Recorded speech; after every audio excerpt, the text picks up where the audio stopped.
Welcome to this week's episode of the Readout Loud, a weekly biotech podcast from STAT. I'm Meg Tirrell. I'm Adam Feuerstein. And I'm Damian Garde. It's Thursday, March 2nd, and here's what we're going to talk about this week. Just when the legal squabbles over CRISPR seem to have resolved, the latest evolution in genome editing is shaping up to be just as contentious.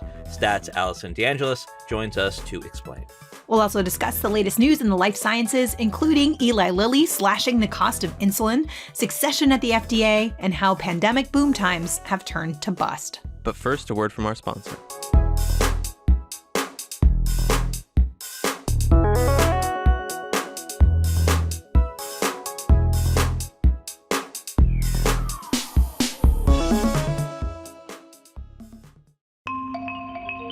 Attention healthcare innovators and biotech enthusiasts. Are you ready to explore the intersection of medicine, biology, and technology? Then mark your calendars for the STAT Breakthrough Summit this spring in San Francisco. This event brings together leaders across the industry to discuss how to unlock the full potential of this exciting new era in medicine. Speakers include Stephen Gillett, the CEO of Verily, and Jennifer Doudna, the co-inventor of CRISPR. These experts will share their insights on how technology and innovation are transforming healthcare for the benefit of patients. Plus, the summit will be led by STAT reporters, giving you access to the latest developments in the field and in-depth analysis of the industry. So join us this May 3rd and 4th at the STAT Breakthrough Summit and be a part of the conversations delving into the incredible advancements happening in the field that are shaping the future of healthcare. Learn more and register today for a limited discounted ticket at statnews.com/summit.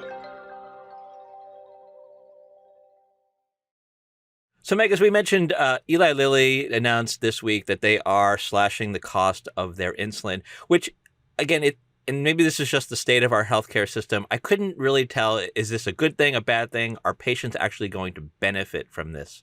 I'm hoping that you have figured it all out. Well, I figured out some of it, I think, but I agree. I mean, I think some of it's still really complicated and some of it still needs to get worked out. But the thing that really caught my eye about this announcement was that Lilly is actually cutting the list prices of its insulins. So Humalog and Humulin, which still together contribute $3 billion in revenue to Lilly per year, although that is shrinking by about 15% per year. It's cutting those list prices by 70%. So for Humalog, for example, it's something more than $250 a vial now, and it's going to around $65 per vial. Humulin, sort of similar. They also have a non-branded insulin that they launched a while ago that's going to go to $25 per vial from more than $80. And then in addition to that, as they kind of work out how that's going to go through the formularies with all the pharmacy benefits managers and whatnot, they are saying they're extending this program where they cap out-of-pocket costs at retail pharmacies to $35. So the change there, I understand, is that before patients had to go get a savings card on Lilly's website in order to access that cost if they, were paying more than that. But now that will just be automatically put in place at retail pharmacies. So Lilly is saying that should help people. And, the reaction yesterday was really interesting. I was reaching out to people with diabetes to ask them what they thought. And a lot of people were like, wow, this is amazing. I can't believe this is actually happening. But other people were like, wait, if they could do this now, what took them so long, right? Like, this has been so hard for so many people. And so I asked Dave Ricks that on a media briefing yesterday, and he basically said the market has failed for insulin, where they expected generic competition to come in, or biosimilar competition. And he said for reasons that he doesn't understand, it really hasn't come in, which I thought was an interesting comment, because if anybody would sort of understand that, you'd think it would be Dave Ricks.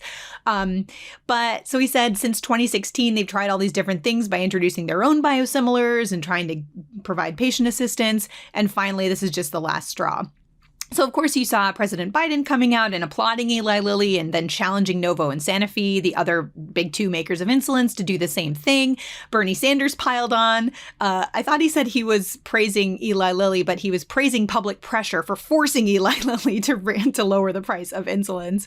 But I reached out to Novo and Sanofi, and they wrote back with all the things that they've already done, but didn't indicate they also plan to lower list prices. So it's just going to be interesting to watch how this works with the PBMs, right? Because the whole argument was they had to keep the list prices high because they had to pay huge rebates to PBMs in order to get good formulary placement. And if the list price is actually coming down, what does that end up doing? I also reached out to the PBMs and got absolutely no response. I mean, they wrote back and were like, when's your deadline? And I was like, 5 hours ago. So yeah, we'll see. We'll see what ends up happening. But, public pressure really did win here. Well, going uncredited in all of the reaction is the brave soul who impersonated Eli Lilly on Twitter back in November and said, we're excited to announce that insulin is free now, which I think history will honor as the first mover of this whole thing. But seriously, I am curious.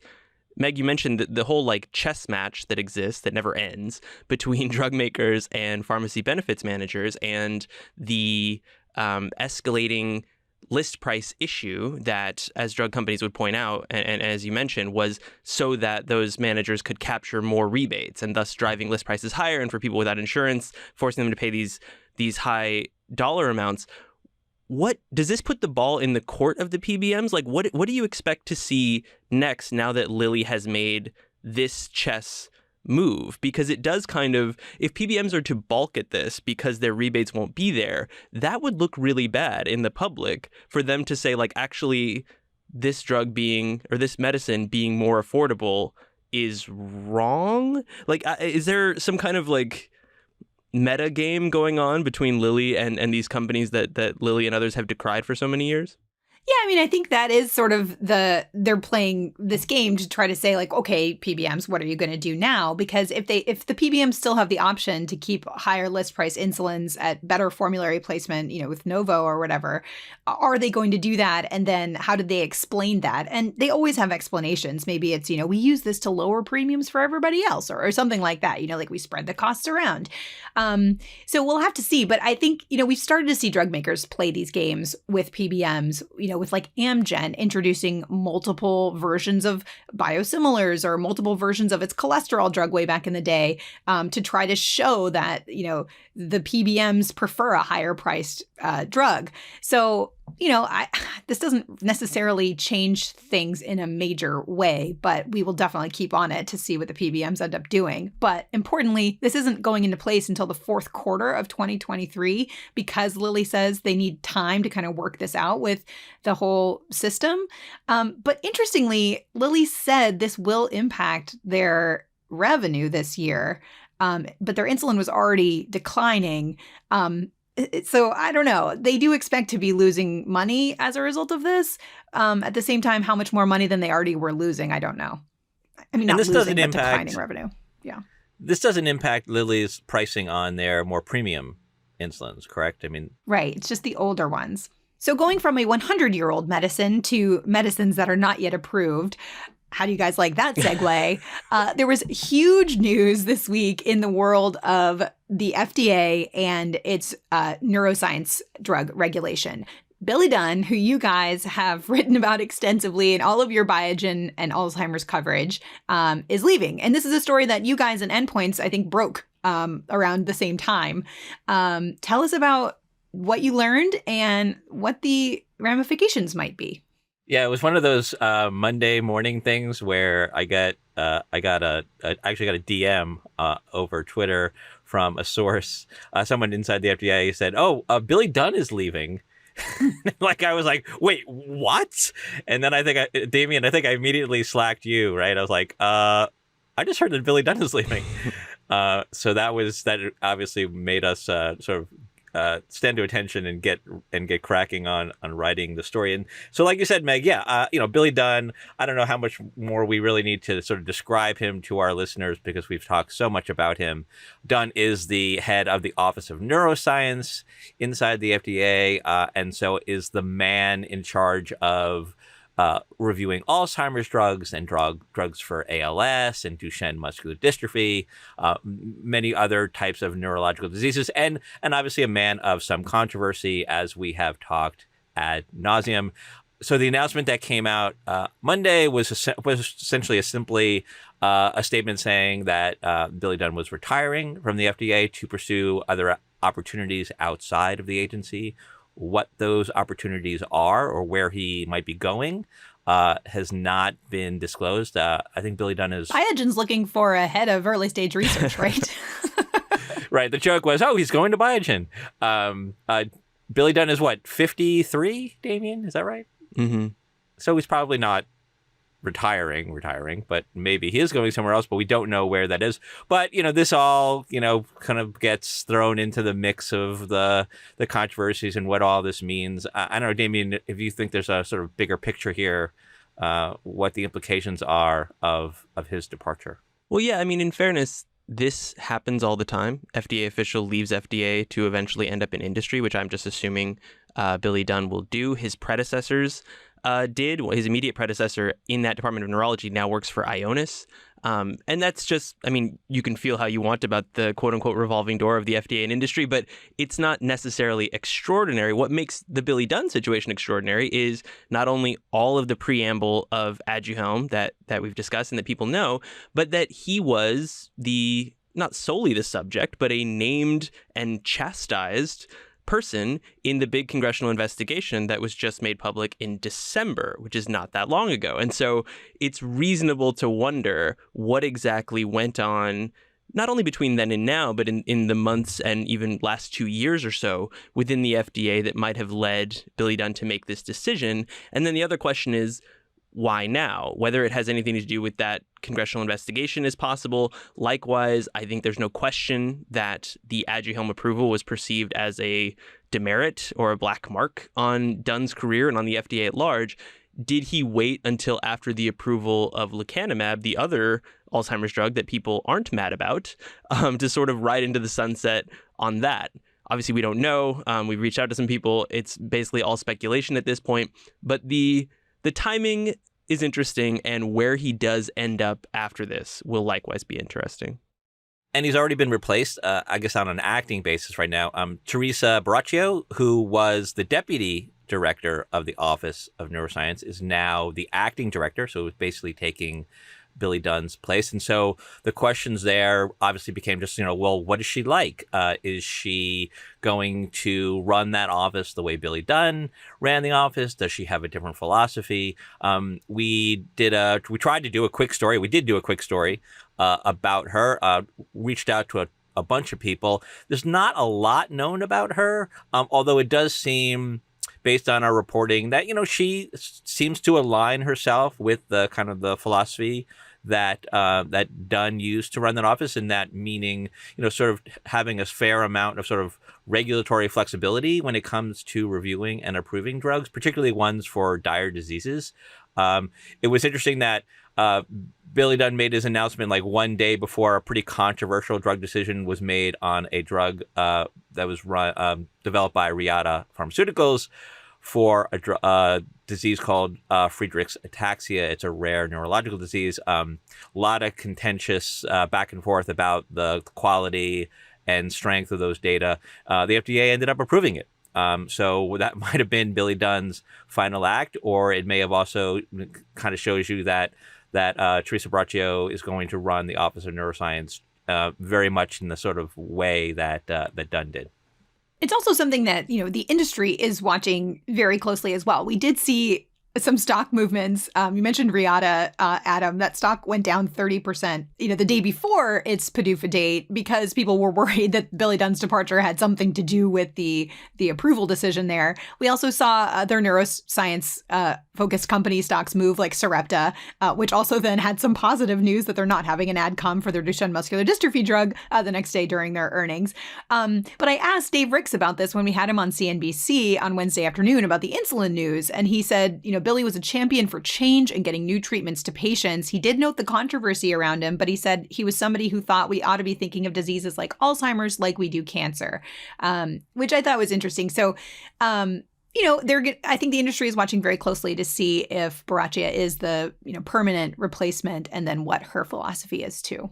So speaking of the Food and Drug Administration, they spent 2 consecutive days talking about 2 new vaccines, not for COVID-19, but for another worrisome respiratory infection. Meg, what happened? Yeah, this was Pfizer and GSK's vaccines for RSV.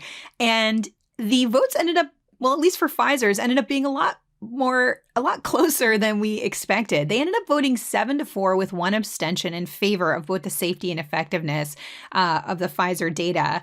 The vote was a little more favorable for GSK. It was 10-2 on safety and unanimous on effectiveness.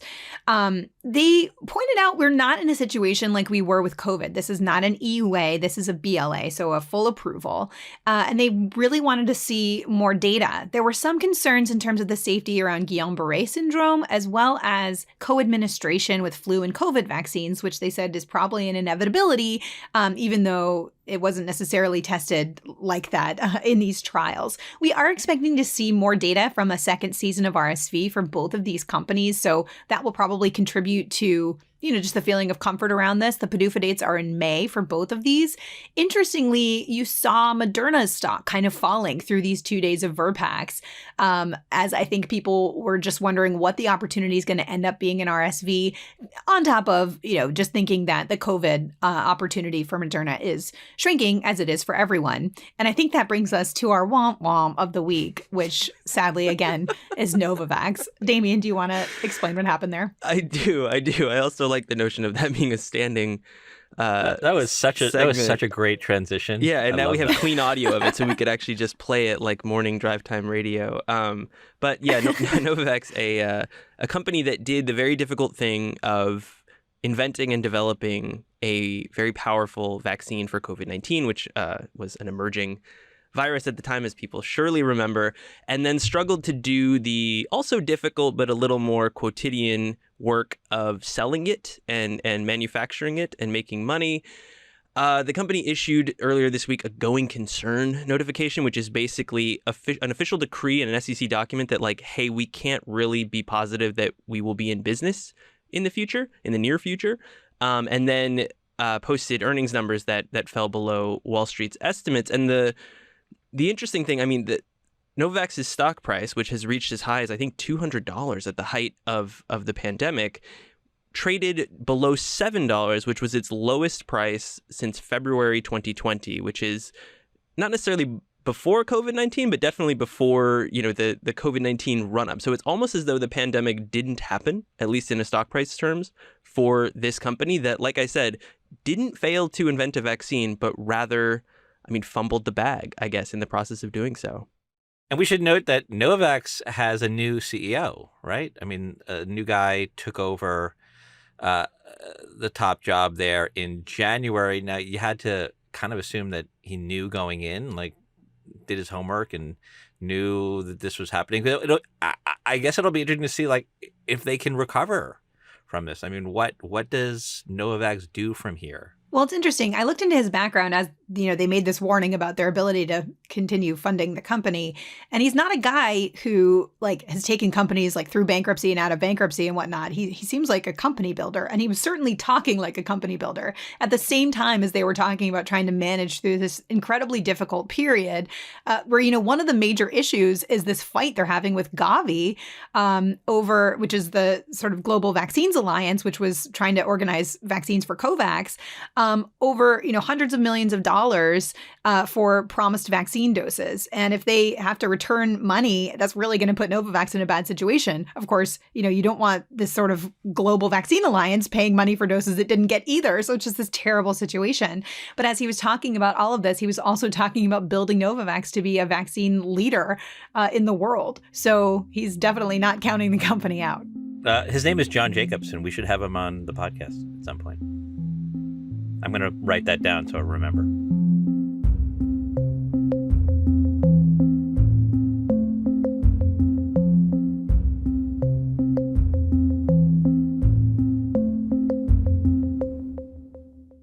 You likely remember the lengthy, bitter, and expensive patent litigation that was waged over the discovery of the CRISPR-Cas9 gene editing technology. Well, the next evolution of CRISPR could be headed toward a messy legal squabble of its own. As Stats' Jason Mast, Allison DeAngelis, and Megan Multeney reported this week, a precise new form of CRISPR called prime editing is already the subject of dueling claims from rival companies. But whereas the original patent fight over CRISPR 1.0 was waged by two academic rivals, the new battle is shaping up to be a free-for-all among a multitude of companies and labs, including some of the biggest names in biotech. Allison joins us now to discuss this issue. Allison, welcome back to the podcast. Reunited, and it feels so good. So our listeners are probably pretty familiar with the workings of CRISPR-Cas9, which acts like a pair of genetic scissors to cut sections of DNA and fix disease-causing genes. So now, one of the next iterations of CRISPR is called prime editing. So tell us, how is prime editing different, and what can it do potentially?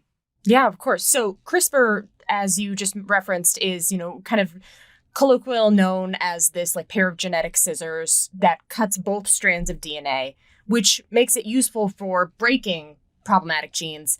Prime editing is designed to just nick one strand and insert letters, those GATCs, reference the amazing Ethan Hawke movie Gattaca of DNA, and that potentially could make it safer and much more useful for the thousands of genetic diseases out there. And when this was published back in 2019, it really grabbed the scientific community's attention. It's one of the investors that we talked to referenced the paper and called it a mic drop moment in the scientific community. So, Allison, who invented prime editing and what has resulted from the discovery so far? Yeah, so the Broad Institute, which was one of the original players in the CRISPR-Cas9 patent litigation, is where prime editing came out of. David Liu and Andrew Anzalone invented what we know of as prime editing there. And that technology has been licensed to a company called Prime Medicine, which has 18 drugs. They're, all in development, all preclinical, but they're for things like sickle cell disease, multiple forms of muscular dystrophy. And the technology also got a patent last fall.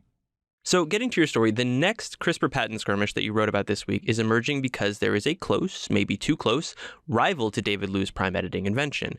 That competing technology is known as gene writing. Who's behind it and how is it different? So yeah, just down the road from where David Liu and Andrew Anzalone were developing prime editing, a startup that was being formed at Flagship Pioneering, the $14 billion venture creation firm that's behind companies like Moderna, they were working on their own technology, which they called rewriting. It's very similar. They have a lot of the same. It has a lot of the same components to prime editing, but they say they got to their technology first. They actually filed a patent application that they point to when questioned about this. They filed that patent application back in 2018, which was before David Liu and Andrew Anzalone published their work on prime editing. Now, it's a little unclear at this point just how different the two technologies are. Tessera hasn't published in academic journals. They say that there are aspects of their technology that differ slightly, from the prime editing work that's been out there. But that's kind of the open question of how much does it differ? So I have a couple reactions to this. First is the fact that it was a company that perhaps scooped the Broad in the patent situation, which is just sort of funny because wasn't it the Broad that scooped UCSF in the original CRISPR patent situation? So it's just sort of it's coming back to them. The second thing is, you called Flagship a venture creation company. And I know this is a whole thing. They don't like to be called a venture capital company, right? What is a venture creation company? And how is it different from a venture capital firm? Yeah, so they don't like to refer to themselves as a venture capital company. They only invest in companies that they start, which is a little bit different. A lot of venture creation firms, even those firms that do have internal incubators, do take outside pitches. Flagship is 100% what they create. And that's where, in my mind, the difference lies. But generally, yes, they do get money from outside investors, as a venture capital company does, and use that to start new companies in the biotech sphere. And I should note, I accidentally said UCSF when I was referring to the original CRISPR patent battle. And of course, it was UC Berkeley. My bad. So, Allison, we've got this emerging skirmish. We've got Prime Medicine, David Liu on one side. They're the prime editing people. We've got Tessera flagship. They're doing this, gene writing or gene rewriting on the other side. Is it a war of words and kind of, accusations right now? Are there legal steps or legal maneuvers between these two companies? Like what's going on? Obviously, there's a lot of, money involved here. There's some big egos involved here. But, what are the odds that this escalates to lawsuits? So the odds are pretty likely that it will escalate to some sort of legal skirmish, as, attorneys and people in the, scientific community and investment community have told us. Right now, we're at the point where this is a big debate in the scientific community. And that's one of the things that we wanted to kind of bring to light with this piece.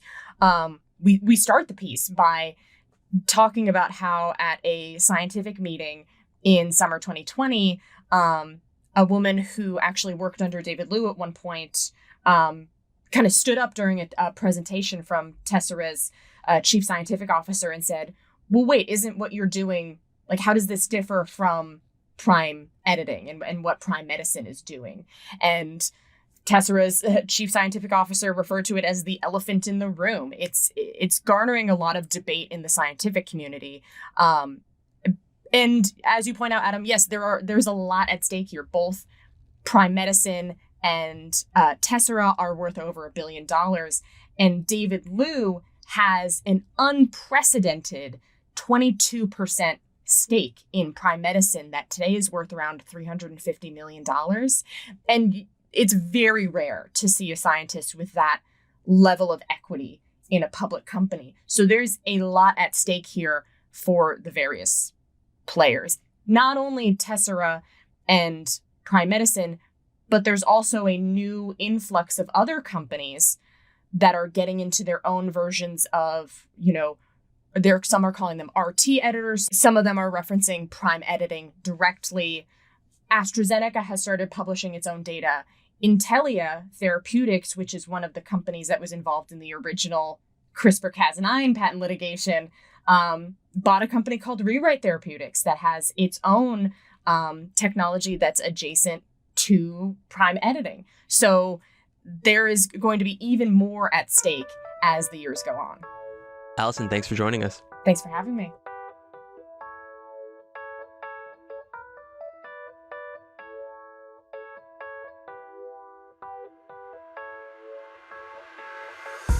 That does it for another episode of the Readout Loud. Thank you to Teresa Gaffney for producing this week's episode. Our senior producers are Hyacinth Empanato and Alyssa Ambrose. Our executive producer is Rick Berg, and our theme music is by Brian Joel. We'd love to hear from you. Tell us what you like about this week's episode, what you didn't like, and whether you're Team Lou or Team Newbar.